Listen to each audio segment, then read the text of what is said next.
사랑하는 형제자매님들, 주님의 이름으로 평안을 전합니다.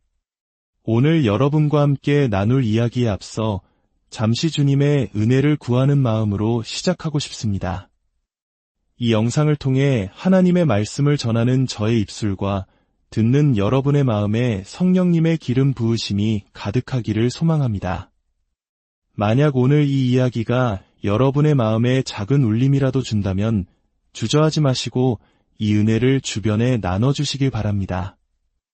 여러분의 공유 하나가 또 다른 영혼에게 다가가는 귀한 복음의 통로가 될 수 있습니다.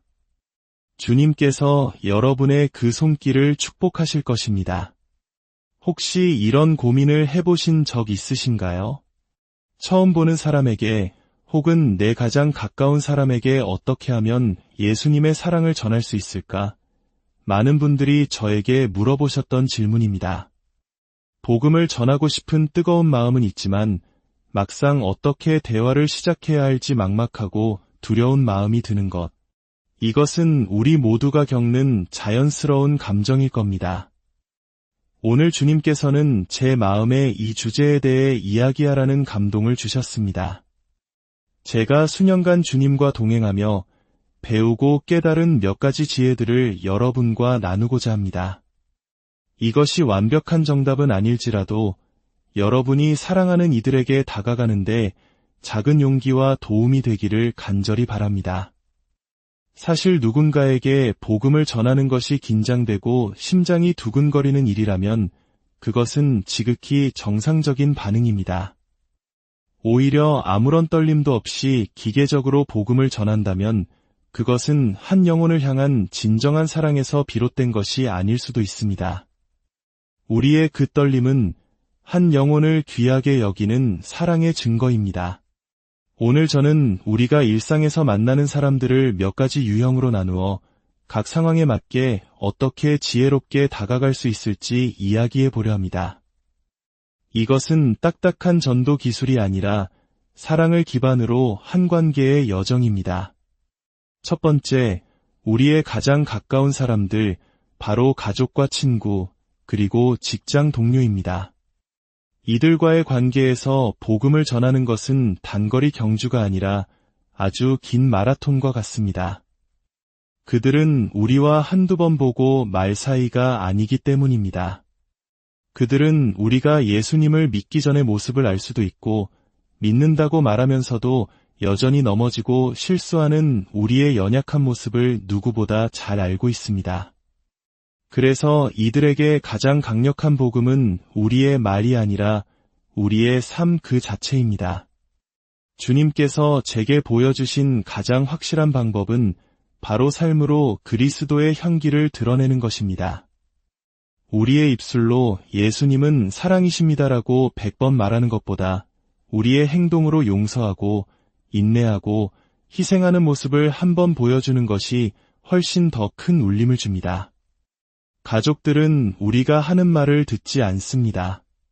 그들은 우리의 삶을 봅니다. 우리가 정말 주님을 만난 후에 어떻게 변화되었는지 분노를 다스리고 조급함을 내려놓고 이기적인 마음 대신 사랑을 선택하는 그 작은 변화 하나하나를 지켜보고 있습니다. 물론 우리도 연약한 인간이기에 실수하고 넘어질 때가 있습니다. 하지만 중요한 것은 그 이후의 태도입니다. 내가 잘못했을 때 교만하게 변명하는 것이 아니라 겸손하게 용서를 구하는 모습을 보여주는 것. 그것이야말로 살아있는 복음입니다. 가족과 친구들은 우리의 완벽한 모습을 기대하는 것이 아니라 넘어져도 다시 일어서서 주님께로 나아가는 진실된 모습을 보고 싶어 합니다. 만약 여러분의 가족이나 친구 중에 여러분의 신앙 이야기에 귀를 기울여주는 이가 있다면 여러분은 정말로 큰 축복을 받은 것입니다. 주님께서 여러분을 통해 그들을 얼마나 사랑하시는지 보여주라는 귀한 사명을 주신 것이기 때문입니다. 기억하십시오. 가까운 이들에게는 삶으로 먼저 보여주십시오. 그것이 가장 진실된 전도입니다. 두 번째, 우리가 길에서 우연히 마주치는 낯선 사람들입니다. 가족과는 정반대로 낯선 사람에게는 처음부터 보이지 않는 벽이 존재합니다. 그들은 우리를 모르고 신뢰하지 않으며 경계심을 가질 수밖에 없습니다. 특히 현대사회, 특히 한국 문화권에서는 낯선 이에게 말을 거는 것이 조심스러운 일입니다. 주님께서 제게 가르쳐 주신 지혜는 그 벽을 억지로 허물려 하지 말고 공통점이라는 문을 찾아 두드리라는 것입니다. 상대방이 입고 있는 옷, 들고 있는 책, 혹은 그 사람의 표정이나 행동 속에서 아주 작은 공통점을 찾아보는 것입니다. 예를 들어 누군가 멋진 모자를 쓰고 있다면 진심을 담아 칭찬을 건네는 것으로 대화를 시작할 수 있습니다. 모자가 정말 잘 어울리시네요. 칭찬은 사람의 마음을 여는 가장 좋은 열쇠 중 하나입니다. 진심이 담긴 칭찬에 마음을 닫는 사람은 거의 없습니다. 그렇게 대화의 물꼬가 트이면 성령님께서 자연스럽게 하나님에 대한 주제로 이끌어 주시도록 마음속으로 기도하십시오. 대화 중에 세상사에 대한 불평이나 어려움에 대한 이야기가 나올 때가 있습니다. 그때가 바로 기회입니다. 이렇게 말해보는 겁니다. 무슨 말씀이신지 정말 공감이 가네요. 저도 예전에는 그런 문제들 때문에 정말 힘들었거든요. 그런데 하나님을 만나고 나서 제 삶이 완전히 바뀌었어요. 그리고 잠시 침묵하며 상대방의 반응을 기다리십시오. 이 한마디는 상대방에게 선택권을 줍니다. 대화를 이어나가고 싶지 않다면 그들은 자연스럽게 자리를 피할 것이고, 만약 마음에 조금이라도 관심이 생긴다면 어떡해요? 라고 물어볼 것입니다. 그 질문이 나올 때 바로 그때가 하나님께서 예비하신 시간입니다. 하지만 기억해야 할 것이 있습니다. 주님께서는 제게 3번의 기회 법칙을 알려주셨습니다. 하나님에 대해 이야기하려는 시도를 3번 정도 했는데도 상대방이 계속해서 거부하거나 불편해한다면 거기서 멈추어야 합니다. 그것은 우리의 실패가 아닙니다. 우리는 씨앗을 심었을 뿐 그 씨앗을 자라게 하시는 분은 하나님이십니다. 그 사람의 마음을 억지로 열려고 하는 것은 사랑이 아니라 강요가 될 수 있습니다. 3번째, 우리 사회의 그늘진 곳에 있는 사람들, 바로 거리의 노숙인들이나 소외된 이웃들입니다. 그들이 겪는 가장 큰 고통은 배고픔이나 추위 이전에 바로 투명인간이 된 것 같은 깊은 외로움과 수치심입니다. 수많은 사람들이 자신을 스쳐 지나가지만 아무도 자신을 바라봐주지 않고 한 인격체로 존중해주지 않는다는 절망감. 사탄은 바로 그 절망감을 파고듭니다. 그래서 이들에게는 조금 다른 접근이 필요합니다. 저는 그들의 눈을 바라보며 이렇게 말합니다. 선생님, 제가 지금 선생님을 보고 있습니다. 제가 선생님을 본다는 것은 하나님께서도 선생님을 보고 계시다는 뜻입니다. 하나님은 선생님을 정말 사랑하시고 당신은 결코 혼자가 아닙니다. 때로는 따뜻한 음료수나 작은 돈을 건네며 필요한 것이 없는지 묻기도 합니다. 이들에게는 당장 복음의 모든 교리를 설명하는 것보다 한 명의 인간으로서 존중받고 있으며 하나님의 시선이 여전히 그들을 향하고 있다는 사실을 알려주는 것이 훨씬 더 중요합니다. 그 한마디가 그들에게는 꺼져가던 희망의 불씨를 되살리는 생명의 메시지가 될 수 있습니다. 바울이 말했듯이 우리는 씨를 뿌리거나 물을 줄 뿐입니다. 자라나게 하시는 분은 오직 하나님이십니다. 우리의 역할은 거창한 것이 아닙니다. 예수님께서 99마리 양을 두고 잃어버린 한 마리 양을 찾아 나서셨던 것처럼 우리에게 맡겨진 그 1%의 순종을 행할 때 주님께서 나머지 99%를 책임지실 것입니다. 사랑하는 형제자매님들, 복음을 전하는 것은 단순히 당신은 죄인이며 회개하지 않으면 지옥에 갑니다라고 선포하는 것만이 아닙니다. 물론 그것은 복음의 핵심적인 진리입니다. 하지만 많은 경우 사람들은 이미 스스로가 죄인임을 알고 죄책감과 절망 속에서 살아가고 있습니다. 그들에게 필요한 것은 정죄가 아니라 그럼에도 불구하고 그들을 사랑하시는 하나님의 무조건적인 사랑을 먼저 보여주는 것입니다. 이제 말씀을 마무리하려 합니다. 가족과 친구에게는 오랜 시간 삶으로 보여주는 투자가 필요합니다. 낯선 이에게는 공통점을 찾아 마음의 벽을 허무는 지혜가 필요합니다. 소외된 이웃에게는 당신을 보고 있다는 따뜻한 시선과 사랑의 메시지가 필요합니다. 그리고 가장 중요한 것은 이 모든 과정에서 결과에 연연하여 스스로를 자책하지 않는 것입니다. 혹시 두려움 때문에 다가갈 기회를 놓쳤다고 해도 괜찮습니다. 주님은 우리의 연약함을 누구보다 잘 아십니다. 집에 돌아가 주님께 솔직하게 고백하십시오. 주님, 오늘은 제가 용기가 부족했습니다. 내일은 저에게 더 큰 담대함을 주셔서 주님의 사랑을 전하게 하옵소서. 주님께서는 그런 우리의 정직한 마음을 기쁘게 받으시고 반드시 또 다른 기회를 허락하실 것입니다. 우리의 신앙은 완성된 것이 아니라 주님을 만나는 그날까지 계속되는 여정입니다. 오늘 이 이야기가 여러분이 사랑하는 사람들에게 다가가는 발걸음의 작은 등불이 되기를 소망합니다. 이 말씀을 듣는 모든 분들의 삶과 가정 위에 사람을 향한 하나님의 뜨거운 사랑과 하늘의 평강이 넘치시기를 우리 주 예수 그리스도의 이름으로 간절히 사랑하는 형제자매님들, 주님의 이름으로 평안을 전합니다.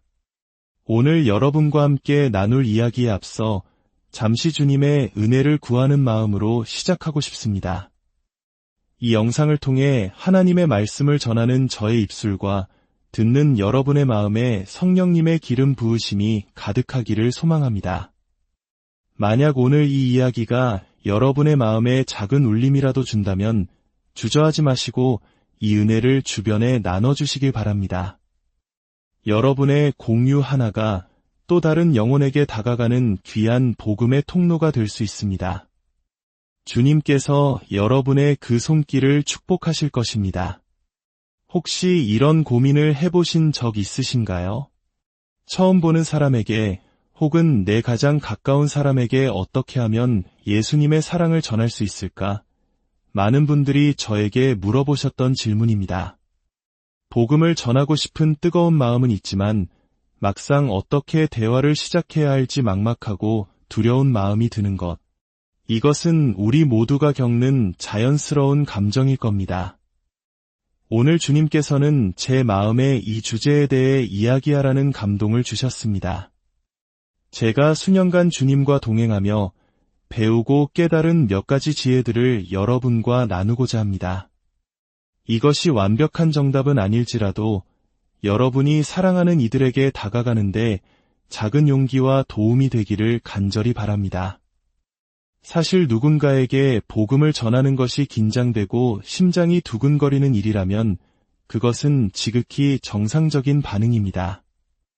오히려 아무런 떨림도 없이 기계적으로 복음을 전한다면 그것은 한 영혼을 향한 진정한 사랑에서 비롯된 것이 아닐 수도 있습니다. 우리의 그 떨림은 한 영혼을 귀하게 여기는 사랑의 증거입니다. 오늘 저는 우리가 일상에서 만나는 사람들을 몇 가지 유형으로 나누어 각 상황에 맞게 어떻게 지혜롭게 다가갈 수 있을지 이야기해 보려 합니다. 이것은 딱딱한 전도 기술이 아니라 사랑을 기반으로 한 관계의 여정입니다. 첫 번째, 우리의 가장 가까운 사람들, 바로 가족과 친구, 그리고 직장 동료입니다. 이들과의 관계에서 복음을 전하는 것은 단거리 경주가 아니라 아주 긴 마라톤과 같습니다. 그들은 우리와 한두 번 보고 말 사이가 아니기 때문입니다. 그들은 우리가 예수님을 믿기 전의 모습을 알 수도 있고 믿는다고 말하면서도 여전히 넘어지고 실수하는 우리의 연약한 모습을 누구보다 잘 알고 있습니다. 그래서 이들에게 가장 강력한 복음은 우리의 말이 아니라 우리의 삶 그 자체입니다. 주님께서 제게 보여주신 가장 확실한 방법은 바로 삶으로 그리스도의 향기를 드러내는 것입니다. 우리의 입술로 예수님은 사랑이십니다라고 100번 말하는 것보다 우리의 행동으로 용서하고 인내하고 희생하는 모습을 한번 보여주는 것이 훨씬 더 큰 울림을 줍니다. 가족들은 우리가 하는 말을 듣지 않습니다. 그들은 우리의 삶을 봅니다. 우리가 정말 주님을 만난 후에 어떻게 변화되었는지 분노를 다스리고 조급함을 내려놓고 이기적인 마음 대신 사랑을 선택하는 그 작은 변화 하나하나를 지켜보고 있습니다. 물론 우리도 연약한 인간이기에 실수하고 넘어질 때가 있습니다. 하지만 중요한 것은 그 이후의 태도입니다. 내가 잘못했을 때 교만하게 변명하는 것이 아니라 겸손하게 용서를 구하는 모습을 보여주는 것. 그것이야말로 살아있는 복음입니다. 가족과 친구들은 우리의 완벽한 모습을 기대하는 것이 아니라 넘어져도 다시 일어서서 주님께로 나아가는 진실된 모습을 보고 싶어 합니다. 만약 여러분의 가족이나 친구 중에 여러분의 신앙 이야기에 귀를 기울여주는 이가 있다면 여러분은 정말로 큰 축복을 받은 것입니다. 주님께서 여러분을 통해 그들을 얼마나 사랑하시는지 보여주라는 귀한 사명을 주신 것이기 때문입니다. 기억하십시오. 가까운 이들에게는 삶으로 먼저 보여주십시오. 그것이 가장 진실된 전도입니다. 두 번째, 우리가 길에서 우연히 마주치는 낯선 사람들입니다. 가족과는 정반대로 낯선 사람에게는 처음부터 보이지 않는 벽이 존재합니다. 그들은 우리를 모르고 신뢰하지 않으며 경계심을 가질 수밖에 없습니다. 특히 현대사회, 특히 한국 문화권에서는 낯선 이에게 말을 거는 것이 조심스러운 일입니다. 주님께서 제게 가르쳐 주신 지혜는 그 벽을 억지로 허물려 하지 말고 공통점이라는 문을 찾아 두드리라는 것입니다. 상대방이 입고 있는 옷, 들고 있는 책, 혹은 그 사람의 표정이나 행동 속에서 아주 작은 공통점을 찾아보는 것입니다. 예를 들어 누군가 멋진 모자를 쓰고 있다면 진심을 담아 칭찬을 건네는 것으로 대화를 시작할 수 있습니다. 모자가 정말 잘 어울리시네요. 칭찬은 사람의 마음을 여는 가장 좋은 열쇠 중 하나입니다. 진심이 담긴 칭찬에 마음을 닫는 사람은 거의 없습니다. 그렇게 대화의 물꼬가 트이면 성령님께서 자연스럽게 하나님에 대한 주제로 이끌어 주시도록 마음속으로 기도하십시오. 대화 중에 세상사에 대한 불평이나 어려움에 대한 이야기가 나올 때가 있습니다. 그때가 바로 기회입니다. 이렇게 말해보는 겁니다. 무슨 말씀이신지 정말 공감이 가네요. 저도 예전에는 그런 문제들 때문에 정말 힘들었거든요. 그런데 하나님을 만나고 나서 제 삶이 완전히 바뀌었어요. 그리고 잠시 침묵하며 상대방의 반응을 기다리십시오. 이 한마디는 상대방에게 선택권을 줍니다. 대화를 이어나가고 싶지 않다면 그들은 자연스럽게 자리를 피할 것이고, 만약 마음에 조금이라도 관심이 생긴다면 어떡해요? 라고 물어볼 것입니다. 그 질문이 나올 때 바로 그때가 하나님께서 예비하신 시간입니다. 하지만 기억해야 할 것이 있습니다. 주님께서는 제게 3번의 기회 법칙을 알려주셨습니다. 하나님에 대해 이야기하려는 시도를 3번 정도 했는데도 상대방이 계속해서 거부하거나 불편해한다면 거기서 멈추어야 합니다. 그것은 우리의 실패가 아닙니다. 우리는 씨앗을 심었을 뿐 그 씨앗을 자라게 하시는 분은 하나님이십니다. 그 사람의 마음을 억지로 열려고 하는 것은 사랑이 아니라 강요가 될 수 있습니다. 3번째, 우리 사회의 그늘진 곳에 있는 사람들, 바로 거리의 노숙인들이나 소외된 이웃들입니다. 그들이 겪는 가장 큰 고통은 배고픔이나 추위 이전에 바로 투명인간이 된 것 같은 깊은 외로움과 수치심입니다. 수많은 사람들이 자신을 스쳐 지나가지만 아무도 자신을 바라봐주지 않고 한 인격체로 존중해주지 않는다는 절망감. 사탄은 바로 그 절망감을 파고듭니다. 그래서 이들에게는 조금 다른 접근이 필요합니다. 저는 그들의 눈을 바라보며 이렇게 말합니다. 선생님, 제가 지금 선생님을 보고 있습니다. 제가 선생님을 본다는 것은 하나님께서도 선생님을 보고 계시다는 뜻입니다. 하나님은 선생님을 정말 사랑하시고 당신은 결코 혼자가 아닙니다. 때로는 따뜻한 음료수나 작은 돈을 건네며 필요한 것이 없는지 묻기도 합니다. 이들에게는 당장 복음의 모든 교리를 설명하는 것보다 한 명의 인간으로서 존중받고 있으며 하나님의 시선이 여전히 그들을 향하고 있다는 사실을 알려주는 것이 훨씬 더 중요합니다. 그 한마디가 그들에게는 꺼져가던 희망의 불씨를 되살리는 생명의 메시지가 될 수 있습니다. 바울이 말했듯이 우리는 씨를 뿌리거나 물을 줄 뿐입니다. 자라나게 하시는 분은 오직 하나님이십니다. 우리의 역할은 거창한 것이 아닙니다. 예수님께서 99마리 양을 두고 잃어버린 한 마리 양을 찾아 나서셨던 것처럼 우리에게 맡겨진 그 1%의 순종을 행할 때 주님께서 나머지 99%를 책임지실 것입니다. 사랑하는 형제자매님들, 복음을 전하는 것은 단순히 당신은 죄인이며 회개하지 않으면 지옥에 갑니다라고 선포하는 것만이 아닙니다. 물론 그것은 복음의 핵심적인 진리입니다. 하지만 많은 경우 사람들은 이미 스스로가 죄인임을 알고 죄책감과 절망 속에서 살아가고 있습니다. 그들에게 필요한 것은 정죄가 아니라 그럼에도 불구하고 그들을 사랑하시는 하나님의 무조건적인 사랑을 먼저 보여주는 것입니다. 이제 말씀을 마무리하려 합니다. 가족과 친구에게는 오랜 시간 삶으로 보여주는 투자가 필요합니다. 낯선 이에게는 공통점을 찾아 마음의 벽을 허무는 지혜가 필요합니다.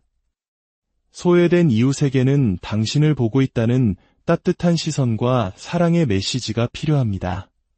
그리고 가장 중요한 것은 이 모든 과정에서 결과에 연연하여 스스로를 자책하지 않는 것입니다. 혹시 두려움 때문에 다가갈 기회를 놓쳤다고 해도 괜찮습니다. 주님은 우리의 연약함을 누구보다 잘 아십니다. 집에 돌아가 주님께 솔직하게 고백하십시오. 주님, 오늘은 제가 용기가 부족했습니다. 내일은 저에게 더 큰 담대함을 주셔서 주님의 사랑을 전하게 하옵소서. 주님께서는 그런 우리의 정직한 마음을 기쁘게 받으시고 반드시 또 다른 기회를 허락하실 것입니다. 우리의 신앙은 완성된 것이 아니라 주님을 만나는 그날까지 계속되는 여정입니다. 오늘 이 이야기가 여러분이 사랑하는 사람들에게 다가가는 발걸음의 작은 등불이 되기를 소망합니다. 이 말씀을 듣는 모든 분들의 삶과 가정 위에 사람을 향한 하나님의 뜨거운 사랑과 하늘의 평강이 넘치시기를 우리 주 예수 그리스도의 이름으로 간절히 사랑하는 형제자매님들, 주님의 이름으로 평안을 전합니다. 오늘 여러분과 함께 나눌 이야기에 앞서 잠시 주님의 은혜를 구하는 마음으로 시작하고 싶습니다.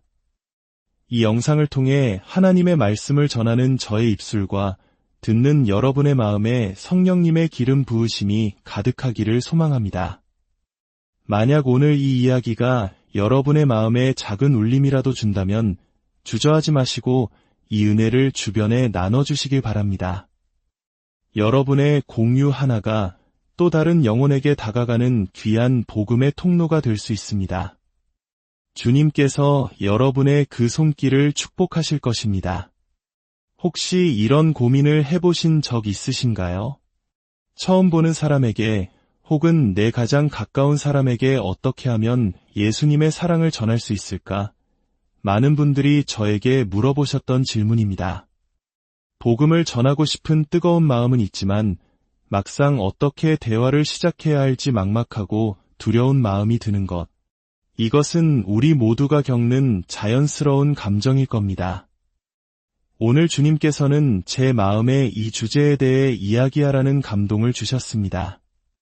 제가 수년간 주님과 동행하며 배우고 깨달은 몇 가지 지혜들을 여러분과 나누고자 합니다. 이것이 완벽한 정답은 아닐지라도 여러분이 사랑하는 이들에게 다가가는데 작은 용기와 도움이 되기를 간절히 바랍니다. 사실 누군가에게 복음을 전하는 것이 긴장되고 심장이 두근거리는 일이라면 그것은 지극히 정상적인 반응입니다. 오히려 아무런 떨림도 없이 기계적으로 복음을 전한다면 그것은 한 영혼을 향한 진정한 사랑에서 비롯된 것이 아닐 수도 있습니다. 우리의 그 떨림은 한 영혼을 귀하게 여기는 사랑의 증거입니다. 오늘 저는 우리가 일상에서 만나는 사람들을 몇 가지 유형으로 나누어 각 상황에 맞게 어떻게 지혜롭게 다가갈 수 있을지 이야기해 보려 합니다.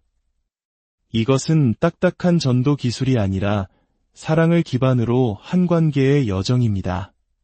첫 번째, 우리의 가장 가까운 사람들, 바로 가족과 친구, 그리고 직장 동료입니다.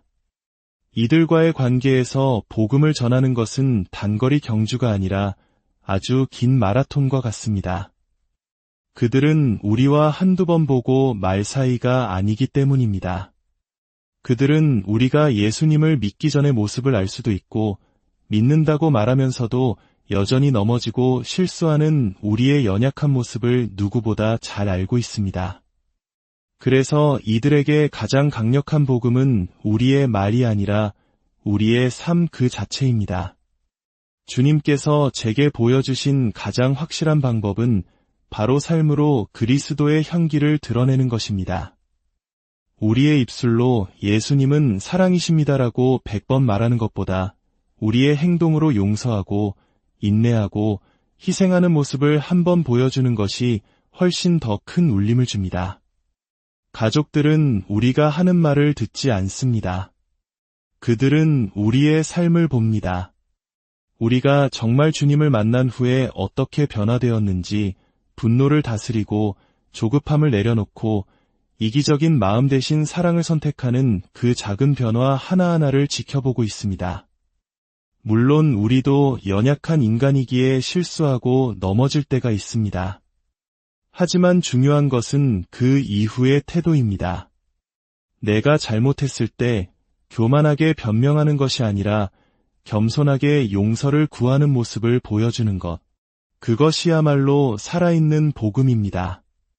가족과 친구들은 우리의 완벽한 모습을 기대하는 것이 아니라 넘어져도 다시 일어서서 주님께로 나아가는 진실된 모습을 보고 싶어 합니다. 만약 여러분의 가족이나 친구 중에 여러분의 신앙 이야기에 귀를 기울여주는 이가 있다면 여러분은 정말로 큰 축복을 받은 것입니다.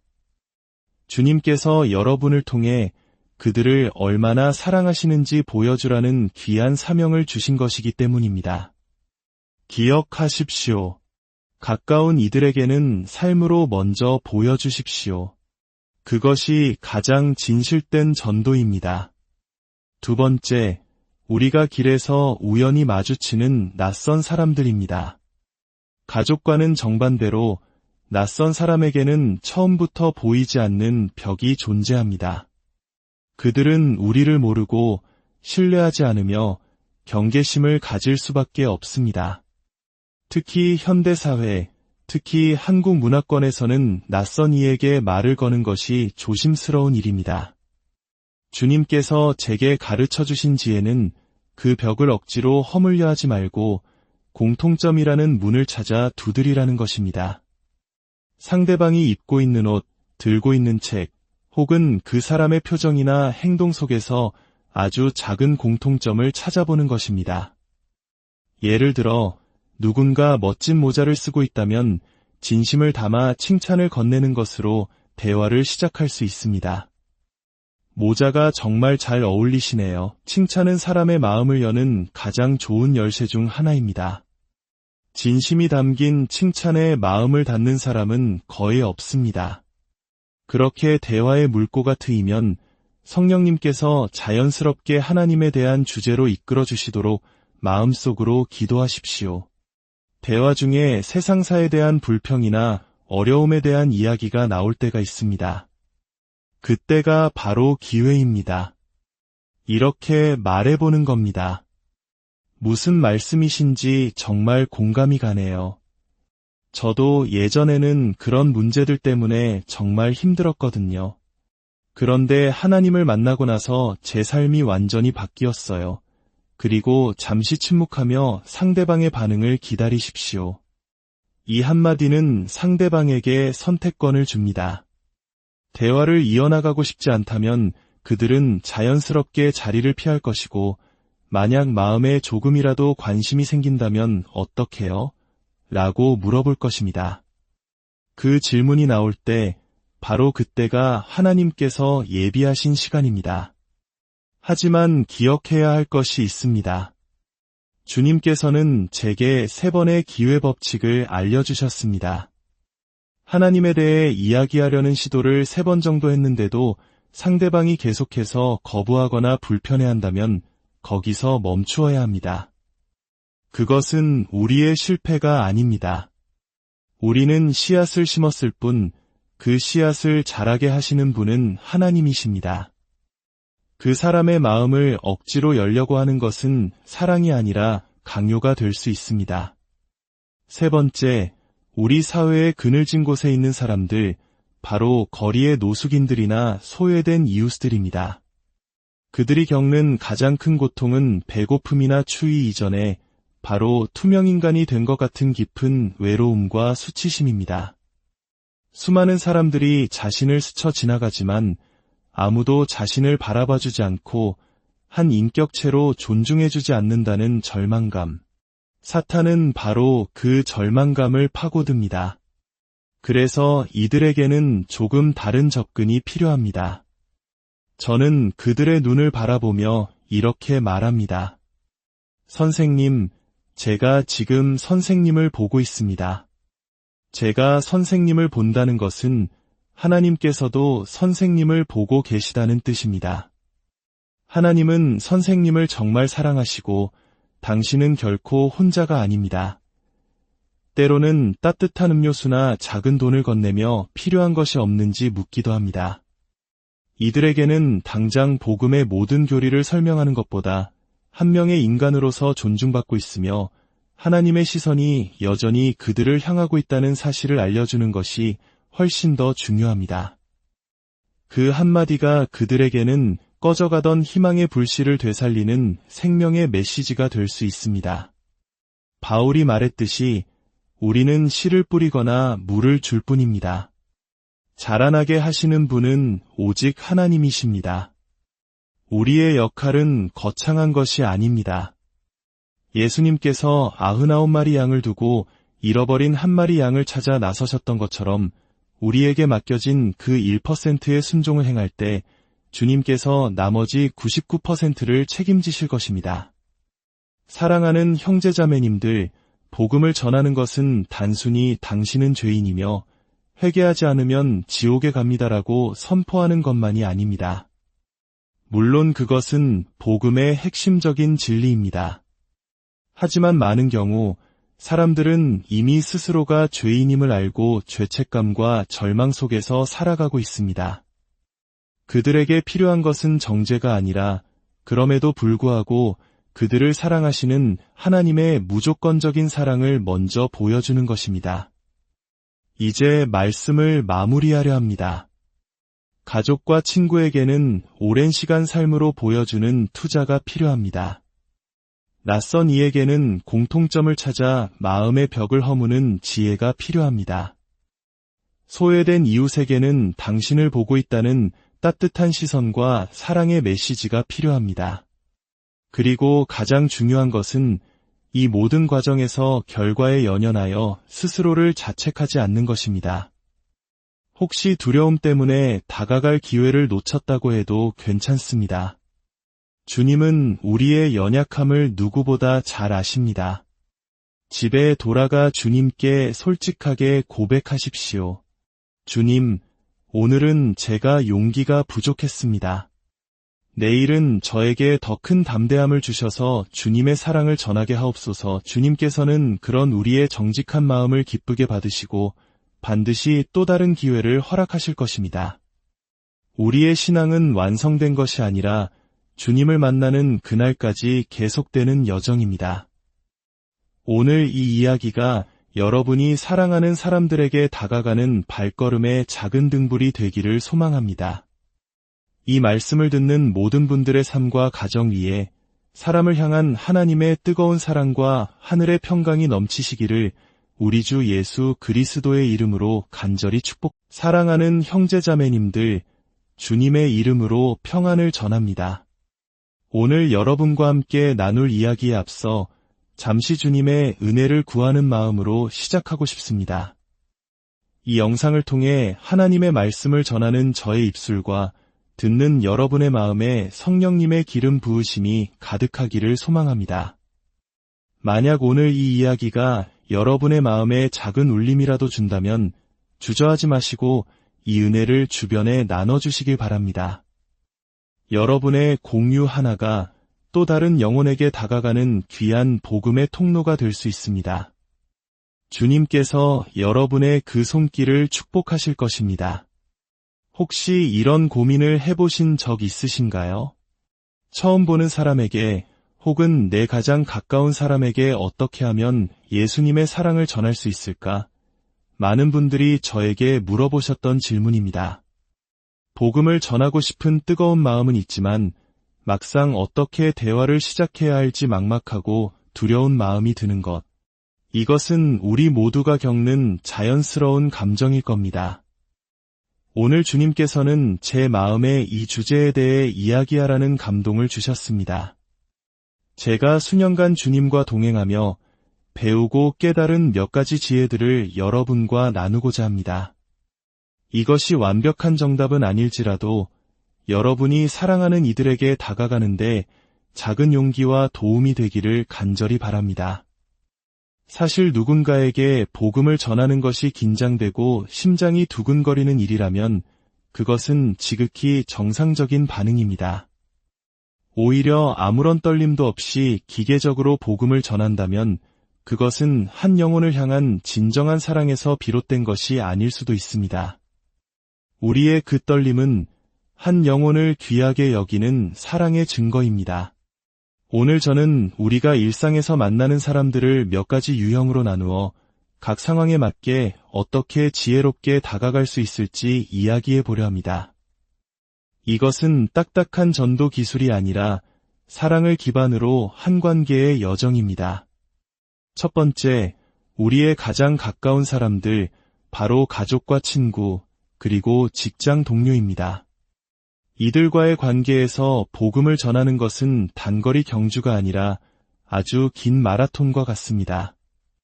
그들은 우리와 한두 번 보고 말 사이가 아니기 때문입니다. 그들은 우리가 예수님을 믿기 전의 모습을 알 수도 있고 믿는다고 말하면서도 여전히 넘어지고 실수하는 우리의 연약한 모습을 누구보다 잘 알고 있습니다. 그래서 이들에게 가장 강력한 복음은 우리의 말이 아니라 우리의 삶 그 자체입니다. 주님께서 제게 보여주신 가장 확실한 방법은 바로 삶으로 그리스도의 향기를 드러내는 것입니다.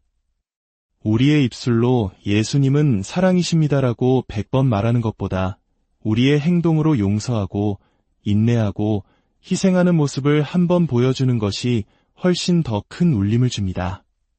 가족들은 우리가 하는 말을 듣지 않습니다. 그들은 우리의 삶을 봅니다. 우리가 정말 주님을 만난 후에 어떻게 변화되었는지 분노를 다스리고 조급함을 내려놓고 이기적인 마음 대신 사랑을 선택하는 그 작은 변화 하나하나를 지켜보고 있습니다. 물론 우리도 연약한 인간이기에 실수하고 넘어질 때가 있습니다. 하지만 중요한 것은 그 이후의 태도입니다. 내가 잘못했을 때 교만하게 변명하는 것이 아니라 겸손하게 용서를 구하는 모습을 보여주는 것. 그것이야말로 살아있는 복음입니다.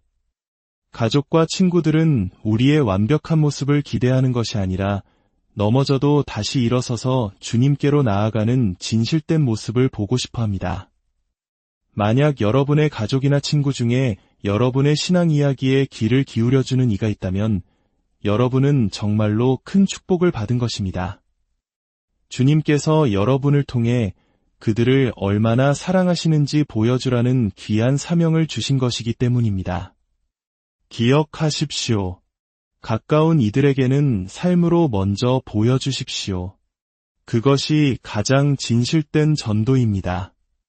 두 번째, 우리가 길에서 우연히 마주치는 낯선 사람들입니다. 가족과는 정반대로 낯선 사람에게는 처음부터 보이지 않는 벽이 존재합니다. 그들은 우리를 모르고 신뢰하지 않으며 경계심을 가질 수밖에 없습니다. 특히 현대사회, 특히 한국 문화권에서는 낯선 이에게 말을 거는 것이 조심스러운 일입니다. 주님께서 제게 가르쳐 주신 지혜는 그 벽을 억지로 허물려 하지 말고 공통점이라는 문을 찾아 두드리라는 것입니다. 상대방이 입고 있는 옷, 들고 있는 책, 혹은 그 사람의 표정이나 행동 속에서 아주 작은 공통점을 찾아보는 것입니다. 예를 들어 누군가 멋진 모자를 쓰고 있다면 진심을 담아 칭찬을 건네는 것으로 대화를 시작할 수 있습니다. 모자가 정말 잘 어울리시네요. 칭찬은 사람의 마음을 여는 가장 좋은 열쇠 중 하나입니다. 진심이 담긴 칭찬에 마음을 닫는 사람은 거의 없습니다. 그렇게 대화의 물꼬가 트이면 성령님께서 자연스럽게 하나님에 대한 주제로 이끌어 주시도록 마음속으로 기도하십시오. 대화 중에 세상사에 대한 불평이나 어려움에 대한 이야기가 나올 때가 있습니다. 그때가 바로 기회입니다. 이렇게 말해보는 겁니다. 무슨 말씀이신지 정말 공감이 가네요. 저도 예전에는 그런 문제들 때문에 정말 힘들었거든요. 그런데 하나님을 만나고 나서 제 삶이 완전히 바뀌었어요. 그리고 잠시 침묵하며 상대방의 반응을 기다리십시오. 이 한마디는 상대방에게 선택권을 줍니다. 대화를 이어나가고 싶지 않다면 그들은 자연스럽게 자리를 피할 것이고, 만약 마음에 조금이라도 관심이 생긴다면 어떡해요? 라고 물어볼 것입니다. 그 질문이 나올 때 바로 그때가 하나님께서 예비하신 시간입니다. 하지만 기억해야 할 것이 있습니다. 주님께서는 제게 3번의 기회 법칙을 알려주셨습니다. 하나님에 대해 이야기하려는 시도를 3번 정도 했는데도 상대방이 계속해서 거부하거나 불편해한다면 거기서 멈추어야 합니다. 그것은 우리의 실패가 아닙니다. 우리는 씨앗을 심었을 뿐 그 씨앗을 자라게 하시는 분은 하나님이십니다.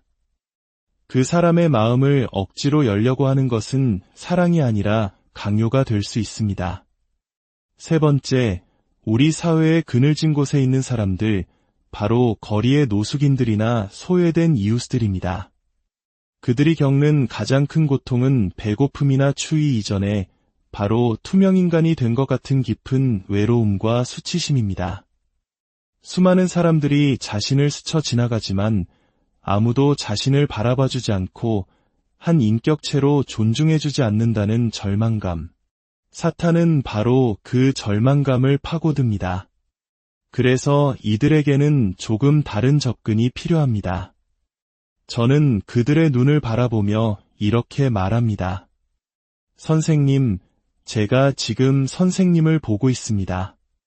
제가 선생님을 본다는 것은 하나님께서도 선생님을 보고 계시다는 뜻입니다. 하나님은 선생님을 정말 사랑하시고 당신은 결코 혼자가 아닙니다. 때로는 따뜻한 음료수나 작은 돈을 건네며 필요한 것이 없는지 묻기도 합니다. 이들에게는 당장 복음의 모든 교리를 설명하는 것보다 한 명의 인간으로서 존중받고 있으며 하나님의 시선이 여전히 그들을 향하고 있다는 사실을 알려주는 것이 훨씬 더 중요합니다.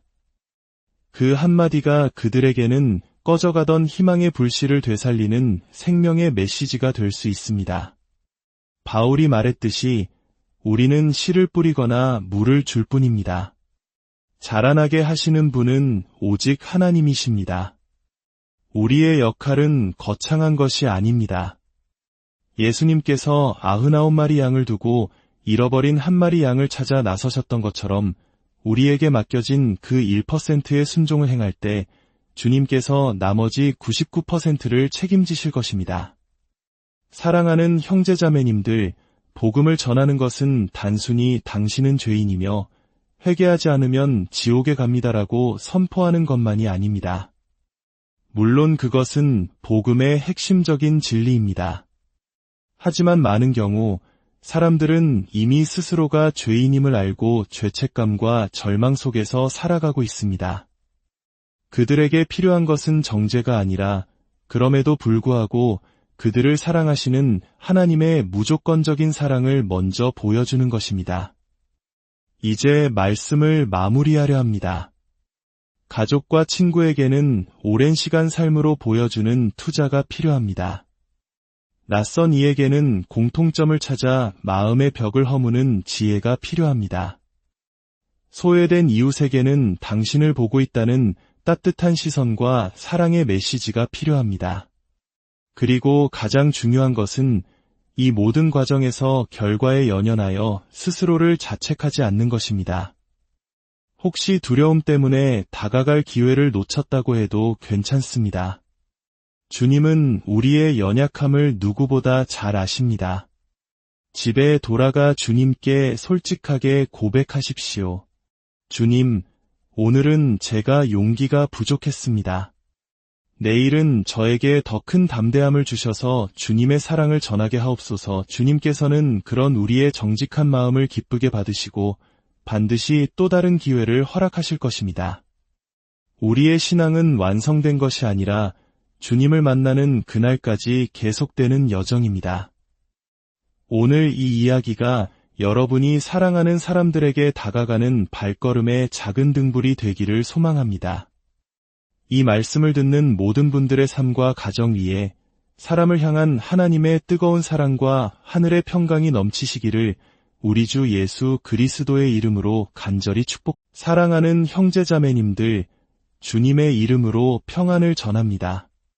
오늘 여러분과 함께 나눌 이야기에 앞서 잠시 주님의 은혜를 구하는 마음으로 시작하고 싶습니다.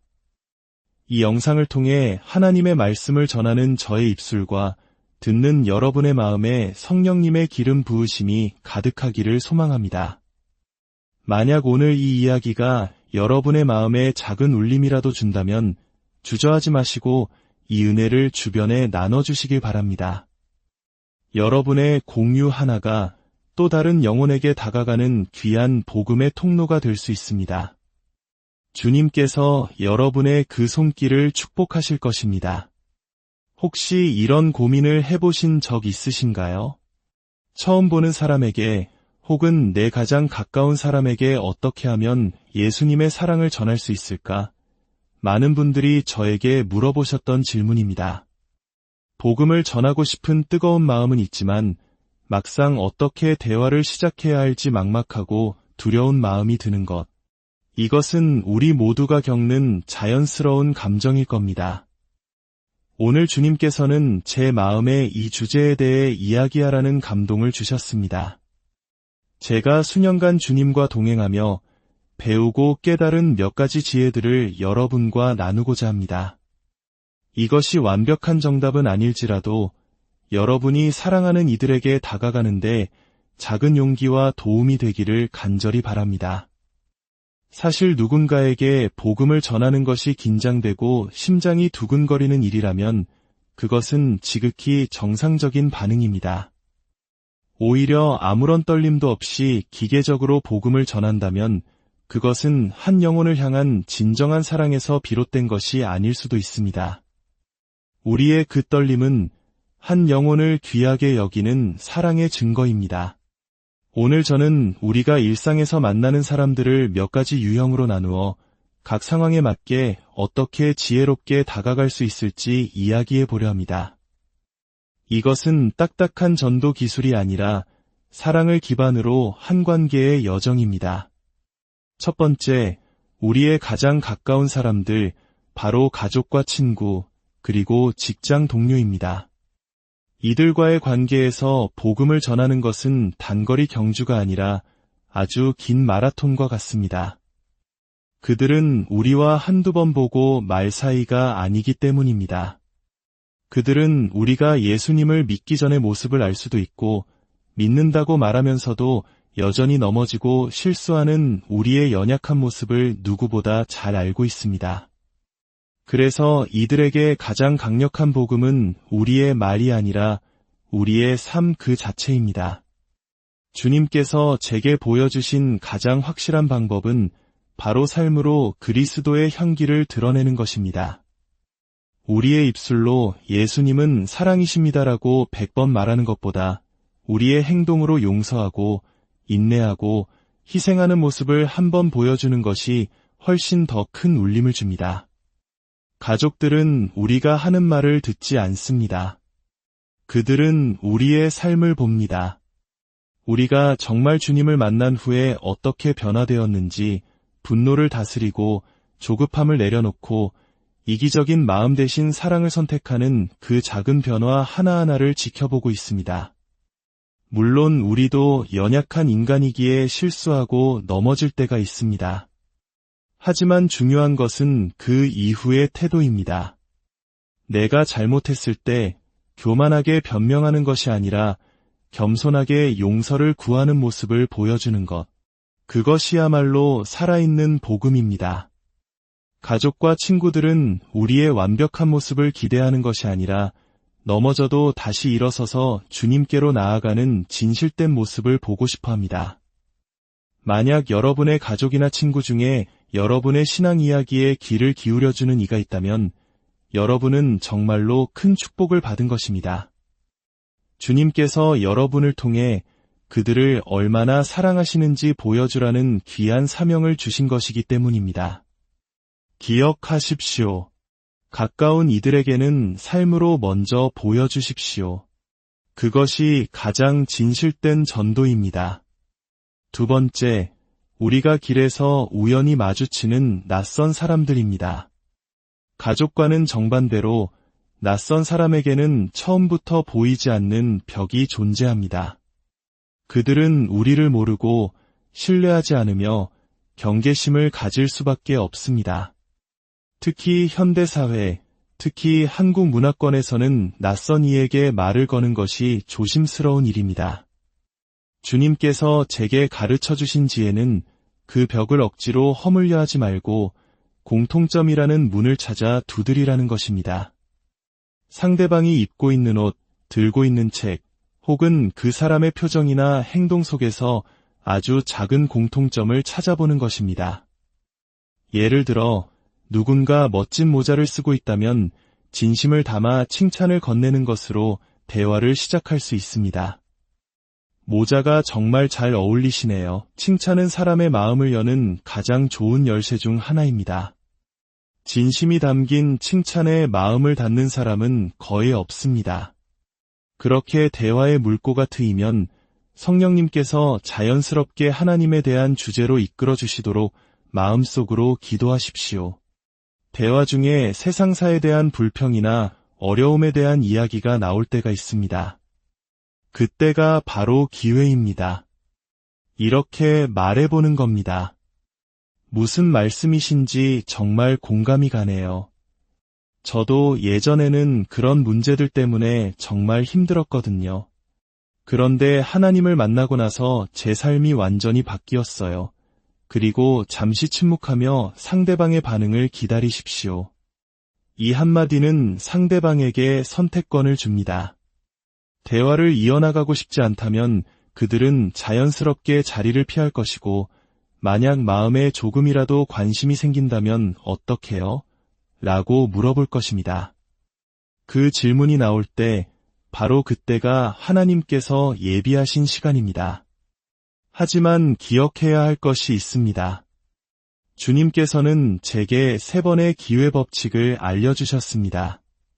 하나님에 대해 이야기하려는 시도를 3번 정도 했는데도 상대방이 계속해서 거부하거나 불편해한다면 거기서 멈추어야 합니다. 그것은 우리의 실패가 아닙니다. 우리는 씨앗을 심었을 뿐 그 씨앗을 자라게 하시는 분은 하나님이십니다. 그 사람의 마음을 억지로 열려고 하는 것은 사랑이 아니라 강요가 될 수 있습니다. 세 번째, 우리 사회의 그늘진 곳에 있는 사람들, 바로 거리의 노숙인들이나 소외된 이웃들입니다. 그들이 겪는 가장 큰 고통은 배고픔이나 추위 이전에 바로 투명인간이 된 것 같은 깊은 외로움과 수치심입니다. 수많은 사람들이 자신을 스쳐 지나가지만 아무도 자신을 바라봐주지 않고 한 인격체로 존중해주지 않는다는 절망감. 사탄은 바로 그 절망감을 파고듭니다. 그래서 이들에게는 조금 다른 접근이 필요합니다. 저는 그들의 눈을 바라보며 이렇게 말합니다. 선생님, 제가 지금 선생님을 보고 있습니다. 제가 선생님을 본다는 것은 하나님께서도 선생님을 보고 계시다는 뜻입니다. 하나님은 선생님을 정말 사랑하시고 당신은 결코 혼자가 아닙니다. 때로는 따뜻한 음료수나 작은 돈을 건네며 필요한 것이 없는지 묻기도 합니다. 이들에게는 당장 복음의 모든 교리를 설명하는 것보다 한 명의 인간으로서 존중받고 있으며 하나님의 시선이 여전히 그들을 향하고 있다는 사실을 알려주는 것이 훨씬 더 중요합니다. 그 한마디가 그들에게는 꺼져가던 희망의 불씨를 되살리는 생명의 메시지가 될 수 있습니다. 바울이 말했듯이 우리는 씨를 뿌리거나 물을 줄 뿐입니다. 자라나게 하시는 분은 오직 하나님이십니다. 우리의 역할은 거창한 것이 아닙니다. 예수님께서 99마리 양을 두고 잃어버린 한 마리 양을 찾아 나서셨던 것처럼 우리에게 맡겨진 그 1%의 순종을 행할 때 주님께서 나머지 99%를 책임지실 것입니다. 사랑하는 형제자매님들, 복음을 전하는 것은 단순히 당신은 죄인이며 회개하지 않으면 지옥에 갑니다라고 선포하는 것만이 아닙니다. 물론 그것은 복음의 핵심적인 진리입니다. 하지만 많은 경우 사람들은 이미 스스로가 죄인임을 알고 죄책감과 절망 속에서 살아가고 있습니다. 그들에게 필요한 것은 정죄가 아니라 그럼에도 불구하고 그들을 사랑하시는 하나님의 무조건적인 사랑을 먼저 보여주는 것입니다. 이제 말씀을 마무리하려 합니다. 가족과 친구에게는 오랜 시간 삶으로 보여주는 투자가 필요합니다. 낯선 이에게는 공통점을 찾아 마음의 벽을 허무는 지혜가 필요합니다. 소외된 이웃에게는 당신을 보고 있다는 따뜻한 시선과 사랑의 메시지가 필요합니다. 그리고 가장 중요한 것은 이 모든 과정에서 결과에 연연하여 스스로를 자책하지 않는 것입니다. 혹시 두려움 때문에 다가갈 기회를 놓쳤다고 해도 괜찮습니다. 주님은 우리의 연약함을 누구보다 잘 아십니다. 집에 돌아가 주님께 솔직하게 고백하십시오. 주님, 오늘은 제가 용기가 부족했습니다. 내일은 저에게 더 큰 담대함을 주셔서 주님의 사랑을 전하게 하옵소서. 주님께서는 그런 우리의 정직한 마음을 기쁘게 받으시고 반드시 또 다른 기회를 허락하실 것입니다. 우리의 신앙은 완성된 것이 아니라 주님을 만나는 그날까지 계속되는 여정입니다. 오늘 이 이야기가 여러분이 사랑하는 사람들에게 다가가는 발걸음의 작은 등불이 되기를 소망합니다. 이 말씀을 듣는 모든 분들의 삶과 가정 위에 사람을 향한 하나님의 뜨거운 사랑과 하늘의 평강이 넘치시기를 우리 주 예수 그리스도의 이름으로 간절히 사랑하는 형제자매님들, 주님의 이름으로 평안을 전합니다. 오늘 여러분과 함께 나눌 이야기에 앞서 잠시 주님의 은혜를 구하는 마음으로 시작하고 싶습니다. 이 영상을 통해 하나님의 말씀을 전하는 저의 입술과 듣는 여러분의 마음에 성령님의 기름 부으심이 가득하기를 소망합니다. 만약 오늘 이 이야기가 여러분의 마음에 작은 울림이라도 준다면 주저하지 마시고 이 은혜를 주변에 나눠주시길 바랍니다. 여러분의 공유 하나가 또 다른 영혼에게 다가가는 귀한 복음의 통로가 될 수 있습니다. 주님께서 여러분의 그 손길을 축복하실 것입니다. 혹시 이런 고민을 해보신 적 있으신가요? 처음 보는 사람에게 혹은 내 가장 가까운 사람에게 어떻게 하면 예수님의 사랑을 전할 수 있을까? 많은 분들이 저에게 물어보셨던 질문입니다. 복음을 전하고 싶은 뜨거운 마음은 있지만 막상 어떻게 대화를 시작해야 할지